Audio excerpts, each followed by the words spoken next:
Today we are making tomatoes, fermented tomatoes. It's such an easy way to preserve your harvest. I've just got these from my garden with some fresh herbs. You can use whatever you want, but this is oregano, Thai basil, purple basil, and some Emily basil in there too, somewhere. Onions and garlic, lime juice. I love lime juice in it, and some salt. So the recipe is going to be in the description for you, but it's so easy. All you do is fill up all the vegetables in here. So you can see here we ferment all the time. These are tomatoes from June 25. Yes, they are still wonderful and delicious. It is now the middle of August. And I've got Favas here from April. Like, these ferments last maybe 3-4 months and they're still great. Peppers, onions, garlic.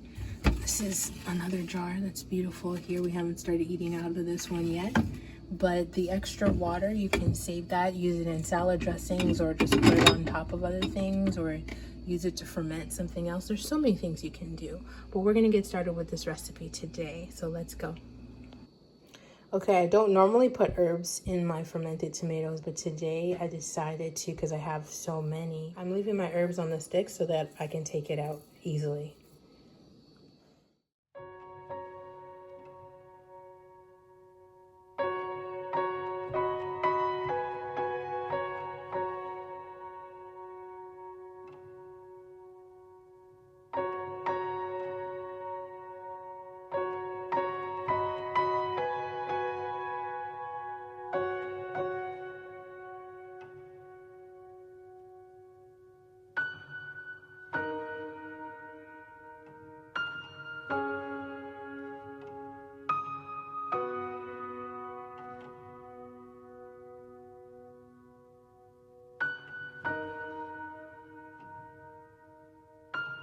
So you want to try to ferment firm produce. I mean, I could put this in, it's still intact, but I'm going to eat it instead.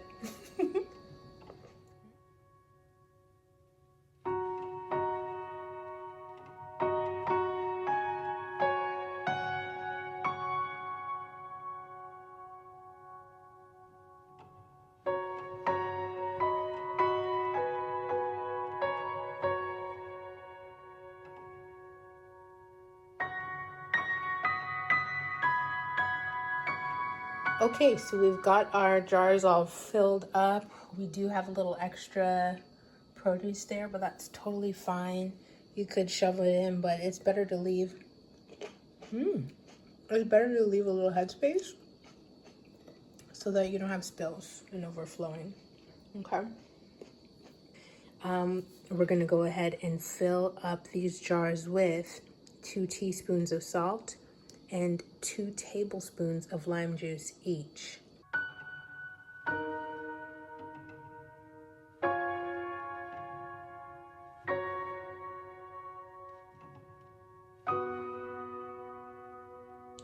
Okay, once you've got the salt and the lime juice, just fill them up with water. Then we're gonna put these caps on really tight and shake everything all up. Use whatever water you want. Just make sure it does not have chlorine. This is reverse osmosis, and that's been working well for me. No chlorine. Make sure there's no chlorine or fluoride, or it won't ferment. Okay, I don't know if you can see, I've filled it pretty much right to the top, and you just want to cover it up. Once your lid's on tight and your water's in, you're going to shake it up real good. Make sure it looks clear at the bottom. Just want to make sure it's all mixed up well. It doesn't have to be perfect, okay? Let's do them all. Once you have shaken everything together and it looks really good, you're going to need to put a weight. So you can put this in a bowl or a tray or whatever you want, but it might overflow when you put the weight in. So just be ready for that. Okay, and make sure your weights are good and clean. I just rinsed mine off. And it's going to overflow, but that's okay. Just press it down a little bit. Let the brine come up over top. And that's good. You don't want little bits of food at the edge, so make sure you clean that up, because that could go bad. Everything should be under the brine. Okay, cover up. Cover up loose. It's got to be loose, and then you're good to go. You need to put these in a cool, dark place. I'm using this here cooler. I'm gonna bring my cooler underneath my side table, where it's out of the way but visible. Okay, and I've put a piece of paper towel. Normally I use a tray as well, but because I have 4 jars, they're all gonna fill this up and there won't be room for the tray. So that's okay. It'll make a little bit of a mess, but it's nothing to clean it up. Okay, so here we have all of our 4 jars ready to go into the cooler to ferment. And the reason I like using a cooler is not because it's a cooler, but it's easy to keep clean if there's any messes. Any garlicky odors that come from this ferment will be in the cooler, not filling up my house. Also, fermentation happens in a cool, dark place. Okay, we're gonna get the last one in here. I actually have never done 4 jars at once.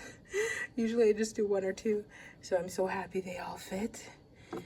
So we're gonna leave these all loose so that we don't have any explosions. And we're gonna come back in about 24 to 48 hours and check on them.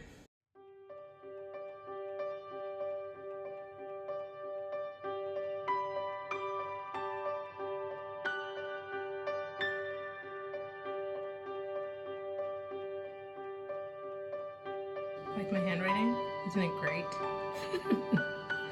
It's important for you to write down when you started to ferment so that you don't forget them. So we're gonna come back in about 24 to 48 hours and see if they're done. Okay, it's been about a day and a half. Let's take them out. The covers are still loose, so I wanna be careful.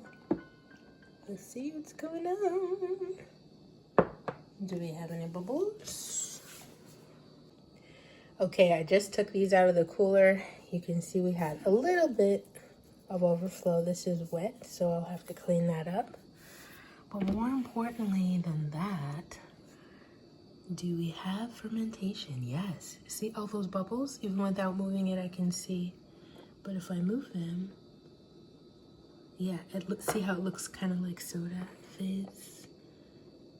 See all that? That's good. That is a sign that fermentation has started. Some people let the fermentation continue much longer, but me, because I know these are gonna sit in the fridge for quite a while, I'm good with them like this. It's been a day and a half. These started at 1 o'clock on Sunday. 1 o'clock on Sunday. It is now Monday evenings, 7:35 p.m. So I'm gonna go ahead and remove the glass weights and put these in the fridge. Label them. Usually I put these on top of another dish, either a sandwich, pasta, salad, but I'll give it a taste for you. Just for the camera. Let's see. It's good, but it could go longer. It has good flavor, but I know these are gonna ferment longer in the fridge. So I'm just gonna go ahead and leave them as they are. It's a great way to preserve. Look at all these bubbles, let me show you. Now you can see the herbs have lost a little bit of their color, but that's okay. Because they're all on a stem, it'll be easy to remove them when you feel like you don't want them in there anymore. But I'm gonna let them stay and hang out for a bit and get some more flavor infused. We're gonna label these guys. All right, so once you've got your jars labeled, I use masking tape. Most important part is the date. Just keep them in the fridge and enjoy them in the next 3 to 4 months and have fun. That's it. It's just simple and easy. Just want to make sure you can see the bubbles. point is, they are gonna last for 3 to 4 months, when ordinarily tomatoes would not last that long. So we'll put them in the fridge and be done. I mean, and there's more to come. I don't know if you guys want to see how I make sun-dried tomatoes. I also dehydrate tomatoes and layer them with oil and herbs and vinegar to make like sun-dried tomatoes, and it's really good. I don't know if you guys want to see that though. It's pretty basic, but this comes in handy when these are done.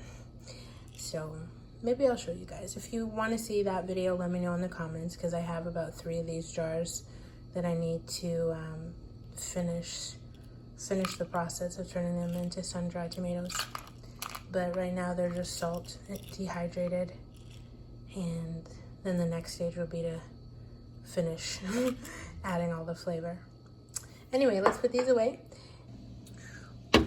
One important thing in the fridge is make sure you have the oldest stuff at the back, right? There's peppers from August 11, behind August 4. You gotta treat your fridge like a store now. Some people actually get separate fridges for their ferments. I am not gonna be one of those people. No judgment to anybody who is though. So there's our ones from today, and in front of that, the one I'm working on. Okay, have fun, have a beautiful, peaceful day. Shalom.